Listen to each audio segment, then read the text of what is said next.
നമസ്കാരം. കേരളത്തിലെ പ്രസിദ്ധമായ ക്ഷേത്രങ്ങളിലൊന്നാണ് മധ്യകേരളത്തിൽ സ്ഥിതി ചെയ്യുന്ന ആവണങ്ങാട്ടിൽ കളരി ശ്രീ വിഷ്ണുമായ ക്ഷേത്രം. മലബാറിലെ എല്ലാ വിഷ്ണുമായ ക്ഷേത്രങ്ങളുടെയും മൂലസ്ഥാനമായി കണക്കാക്കപ്പെടുന്നത് ഈ ക്ഷേത്രമാണ്. 10 ഏക്കറിന് നടുവിലായാണ് ഈ ക്ഷേത്രം സ്ഥിതി ചെയ്യുന്നത്. പണ്ട് ഈ പ്രദേശം ആവണക്ക് ചെടിയാൽ നിറഞ്ഞിരുന്നു. അതിനാൽ ആവണക്കാട്ട് എന്നാണ് ആദ്യം ഇവിടം വിളിക്കപ്പെട്ടിരുന്നത്. പിന്നീട് ആവണങ്ങാട്ടിൽ എന്നായി മാറുകയായിരുന്നു. വിഷ്ണുമായ സ്വാമിയെയും 390 ചാത്തന്മാരെയും യഥാർത്ഥ രൂപത്തിൽ ഇവിടെ പ്രതിഷ്ഠിച്ചിരിക്കുന്നു. ഈ ക്ഷേത്രത്തിൽ വിഷ്ണുമായ സ്വാമിയെ ഉഗ്രരൂപത്തിലാണ് പ്രതിഷ്ഠിച്ചിരിക്കുന്നത്.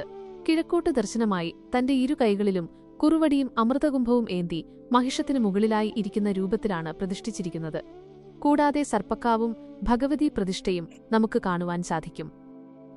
ക്ഷേത്ര ഐതിഹ്യം. ആവണങ്ങാട്ട് പണിക്കരുടെ ഭവനം കൊച്ചി രാജ്യത്ത് തൃശ്ശിവപേരൂർ താലൂക്കിൽ കിഴക്കുമുറി വില്ലേജിൽ പെരിങ്ങോട്ടുകര ദേശത്താണ്. ആ ഗൃഹത്തിൽ ഒരു കാലത്ത് ഒരു പുരുഷനല്ലാതെ മറ്റാരുമില്ലാതായി തീരുകയാൽ ഒടുവിൽ ശേഷിച്ച ആ പണിക്കർ ഗുരുവായൂർ സമീപം കണ്ണഞ്ചിറ എന്ന ദിക്കിൽ നിന്ന് ഒരു സ്ത്രീയെ വിവാഹം ചെയ്ത് സ്വഗൃഹത്തിൽ കൊണ്ടുവന്ന് താമസിപ്പിച്ചു. ഇപ്പോൾ ആ ഗൃഹത്തിലുള്ളവരെല്ലാം ആ ദമ്പതിമാരുടെ സന്താന പരമ്പരയിൽ ഉൾപ്പെട്ടവരാണ്.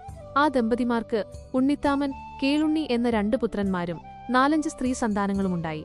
ആ ഗൃഹത്തിൽ ഒടുവിൽ ഏകാഗിയായി തീർന്നിരുന്ന പണിക്കർ തന്റെ സർവസ്വവും തന്റെ ഭാര്യയ്ക്കും മക്കൾക്കുമായി കൊടുക്കുകയും അവരെ തന്റെ കുടുംബാവകാശികളാക്കി തീർക്കുകയും ചെയ്തതിന്റെ ശേഷമാണ് ചരമഗതി പ്രാപിച്ചത്.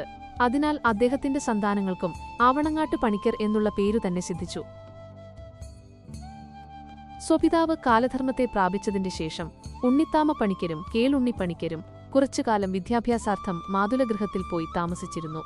ആ ഗൃഹക്കാർ പുരാതന കാലം മുതൽക്കുതന്നെ വലിയ വിദ്വാൻമാരും മാന്ത്രികന്മാരുമായിരുന്നു.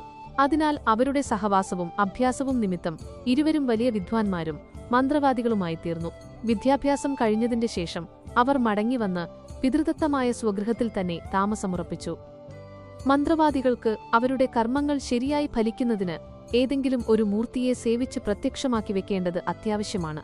അതിനാൽ ഉണ്ണിത്താമ പണിക്കരും കേളുണ്ണി പണിക്കരും ഗണപതിയെ സേവിച്ച് പ്രത്യക്ഷമാക്കി. അവർ അവർക്ക് 2 പേർക്കും ഇരിക്കുവാൻ മതിയാകത്തക്ക വിസ്താരത്തോടുകൂടി ഒരു കിണർ കുഴിപ്പിച്ച് അതിൽ ഇറങ്ങിയിരുന്ന് തപസ്സു ചെയ്താണ് ഗണപതിയെ പ്രത്യക്ഷമാക്കിയത്. ആ കിണറിന് വളരെ താഴ്ചയുണ്ടായിരുന്നെങ്കിലും അതിൽ വെള്ളമുണ്ടായിരുന്നില്ല. അതിനാൽ അതിന്റെ അടിയിലും മുകളിലും കല്ലുപാകി തളം ചെയ്തിരുന്നു. അതിലേക്ക് ഇറങ്ങുവാൻ ഒരു വശത്തുകൂടിയാണ് വഴിവെച്ചിരുന്നത്. അവർ ഗണപതിയെ സേവിച്ച് പ്രത്യക്ഷമാക്കിയതിന്റെ ശേഷം കാലടി ഭട്ടതിരിമാരെ പോലെ ആ ദേവൻ മുഖാന്തരം ആത്മാർത്ഥമായും പരമാർത്ഥമായും പല കാര്യങ്ങൾ സാധിക്കുകയും സാധിപ്പിക്കുകയും ചെയ്തുകൊണ്ടിരുന്നു. എങ്കിലും അവർക്ക് അതൊന്നുകൊണ്ടും തൃപ്തിയായില്ല. അക്കാലത്ത് പുഞ്ചനല്ലൂർ ഭട്ടതിരി എന്ന പ്രസിദ്ധ മാന്ത്രികനുണ്ടായിരുന്നു. അദ്ദേഹം ചാത്തന്മാരെ സേവിച്ച് പ്രത്യക്ഷപ്പെടുത്തി തന്റെ വശംവദന്മാരാക്കി തീർത്തിരുന്നു. ആദ്യം അദ്ദേഹത്തിന്റെ അധീനതയിൽ 400 ചാത്തന്മാരുണ്ടായിരുന്നു.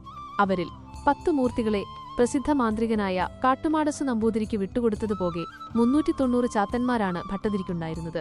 ആ ചാത്തന്മാർ മുഖാന്തരം ഭട്ടതിരിയും അനേകം കാര്യങ്ങൾ സാധിക്കുകയും അന്യന്മാർക്ക് സാധിപ്പിച്ചു കൊടുക്കുകയും ചെയ്തുകൊണ്ടിരുന്നു. ഗണപതി മുഖാന്തരം പണിക്കർ സാധിപ്പിച്ചിരുന്നതിലധികം കാര്യങ്ങൾ ഭട്ടതിരി ചാത്തന്മാർ മൂലം സാധിച്ചിരുന്നു. ഗണപതിയെക്കൊണ്ടു ദാസ്യപ്രവൃത്തിയൊന്നും ചെയ്യിക്കാൻ പാടില്ലാത്തതിനാലും ചാത്തന്മാരെക്കൊണ്ടു സകല പ്രവൃത്തികളും ചെയ്യിക്കാമായിരുന്നതുകൊണ്ടും ഓരോ കാര്യങ്ങൾ സാധിക്കുന്നതിനായി പണിക്കരുടെ അടുക്കൽ ചെല്ലുന്നതിലധികം ആളുകൾ ഭട്ടതിരിയുടെ അടുക്കൽ ചെന്നുകൊണ്ടിരുന്നു. അതിനാൽ ആദായവും ഭട്ടതിരിക്കാണ് അധികമുണ്ടായിക്കൊണ്ടിരുന്നത്. ഈ വർത്തമാനം അറിഞ്ഞതിനാൽ ഏതുവിധവും ചാത്തന്മാരെ സ്വാധീനപ്പെടുത്തണമെന്ന ഒരാഗ്രഹം പണിക്കർക്കു കലശലായിട്ടുണ്ടായി. അതിനാൽ ആ സഹോദരന്മാർ 2 പേരും പുഞ്ചനല്ലൂർ ഭട്ടതിരിയുടെ അടുക്കൽ ചെന്ന് അദ്ദേഹത്തിന്റെ ചാത്തന്മാരിൽ ചിലരെ തങ്ങൾക്ക് വിട്ടുതരണമെന്ന് അപേക്ഷിച്ചു. അപ്പോൾ ഭട്ടതിരി താനൊരു ബ്രാഹ്മണനായിരിക്കുന്ന സ്ഥിതിക്ക് നീചമൂർത്തികളായ ചാത്തന്മാരെ സേവിച്ചുകൊണ്ടിരിക്കുന്നത് അത്ര ഉത്തമമല്ലെന്നും തനിക്ക് ഈശ്വരന്മാരായിട്ടുള്ള മൂർത്തികളിൽ ആരെയെങ്കിലും സ്വാധീനപ്പെടുത്തണമെന്നും അതിന് ആവണങ്ങാട്ട് പണിക്കരുടെ ഗണപതിയെത്തന്നെ ആയാൽ കൊള്ളാമെന്നും വിചാരിച്ചുകൊണ്ടിരിക്കുകയായിരുന്നു. ചാത്തന്മാരെ യഥാക്രമം സേവിച്ചുകൊണ്ടിരിക്കുന്നവരായ ആരെയെങ്കിലും ഏൽപ്പിക്കാതെ വെറുതെ വിട്ടയച്ചാൽ അവർ ഉപദ്രവിച്ചെങ്കിലോ എന്നുള്ള ഭയവും ഭട്ടതിരിക്ക് സാമാന്യത്തിലധികമുണ്ടായിരുന്നു. അതിനാൽ ഉണ്ണിത്താമ പണിക്കരും സഹോദരനും കൂടി ചെന്ന് അപേക്ഷിച്ച ഉടനെ ഭട്ടതിരി തന്റെ ചാത്തന്മാരിൽ ചില മൂർത്തികളെ മാത്രമാക്കേണ്ട, ഇവിടെ തനിക്ക് അധീനന്മാരായിട്ട് 10 കുറച്ച് 390 ചാത്തന്മാരാണുള്ളത്, അവരെയൊക്കെ പണിക്കർക്ക് വിട്ടു തന്നേക്കാമെന്ന് പറഞ്ഞു. പകരം പണിക്കരുടെ ഗണപതിയെ തനിക്ക് വിട്ടുതരണമെന്നും ചാത്തന്മാരെക്കൊണ്ടുണ്ടാകുന്നിടത്തോളം ഉപകാരവും ആദായവും ഗണപതിയെക്കൊണ്ടുണ്ടാവുകയില്ല, എങ്കിലും ആ നഷ്ടം താൻ സഹിച്ചുകൊള്ളാമെന്നും പറഞ്ഞു. ഭട്ടതിരിയുടെ ഈ അഭിപ്രായത്തെ ഉണ്ണിത്താമ പണിക്കരും സഹോദരനും സസന്തോഷം പൂർണ്ണമായി സമ്മതിക്കുകയും 2 കൂട്ടക്കാരും അവരുടെ സേവാമൂർത്തികളെ പരസ്പരം വിട്ടുകൊടുക്കുകയും ചെയ്തു. ഗണപതിയെ സേവിച്ചുകൊണ്ടിരിക്കുന്നതിനുള്ള മുറകളെ പണിക്കർ ഭട്ടതിരിക്കും, ചാത്തന്മാരെ സേവിക്കാനുള്ള ക്രമങ്ങൾ ഭട്ടതിരി പണിക്കർക്കും ഉപദേശിക്കുകയും അങ്ങനെ അവണങ്ങാട്ട് ഗണപതി പുഞ്ചനല്ലൂർ ഗണപതിയും പുഞ്ചനല്ലൂർ ചാത്തന്മാർ അവണങ്ങാട്ട് ചാത്തന്മാരുമായി തീരുകയും ചെയ്തു. ഉണ്ണിത്താമ പണിക്കരും കേളുണ്ണി പണിക്കരും ഉപാസിച്ചിരുന്ന കിണറിന്റെ മേൽഭാഗം കല്ലുപാകി അടച്ചിരുന്നു എന്നു മുൻപ് പറഞ്ഞിട്ടുണ്ടല്ലോ. അത് അവർ ഒരു മുല്ലത്തറയാക്കുകയും ആ മുല്ലത്തറയിൽ ചാത്തന്മാരെയെല്ലാം കുടിയിരുത്തുകയും ചെയ്തു. ഈ ചാത്തന്മാരെല്ലാം ശ്രീപരമേശ്വരനു വിഷ്ണുമായയിൽ നിന്നു ജനിച്ച പുത്രന്മാരാണെന്നും മായയ്ക്ക് അധീനന്മാരായിട്ടാണ് അവർ വർത്തിക്കുന്നതെന്നുമാണ് വിശ്വസിച്ചു പോരുന്നത്. ആവണങ്ങാട്ട് ശ്രീകോവിൽ പണിയിച്ച് അതിനുള്ളിൽ വിഷ്ണുമായയെയും പ്രതിഷ്ഠിച്ചിട്ടുണ്ട്. മായയുടെ രൂപം അരമുതൽ താഴേക്ക് സ്ത്രീയും മേലേക്ക് പുരുഷനുമായിട്ടാണിരിക്കുന്നത്. ഇവിടെ രണ്ടു നേരവും പൂജയുണ്ട്. കാലത്ത് നിവേദ്യം മലർ, പഴം, ശർക്കര, ഇളനീർ മുതലായവയാണ്. വൈകുന്നേരം അത്താഴപൂജയ്ക്ക് നിവേദ്യത്തിന് നാഴിയേരി പതിവുണ്ട്. അത് തൃശ്ശൂപേരൂർ അയ്യന്തോൾ പടിഞ്ഞാറ്റിടത്ത് നമ്പൂരിപ്പാട്ടിലെ വക വഴിപാടാണ്. ഈ നമ്പൂരിപ്പാട് ഇവിടെ ഇങ്ങനെയൊരു വഴിപാട് വകവെച്ചുകൊടുത്തു പതിവായി നടത്തി തുടങ്ങിയതിന്റെ കാരണവും ശ്രീവിഷ്ണുമായ സ്വാമിയെക്കുറിച്ചുള്ള കഥയും ക്ഷേത്രത്തിലെ മറ്റ് വിശേഷങ്ങളും അതിനോടൊപ്പം ചില അനുഭവങ്ങളും നമുക്ക് അടുത്ത ഭാഗത്തിൽ അറിയാം. ഇതുപോലെയുള്ള ഐതിഹ്യങ്ങളും ക്ഷേത്രവിശേഷങ്ങളും അറിയുവാൻ വേണ്ടി ക്ഷേത്രവിശേഷങ്ങൾ എന്ന യൂട്യൂബ് ചാനൽ സബ്സ്ക്രൈബ് ചെയ്യുക. നന്ദി.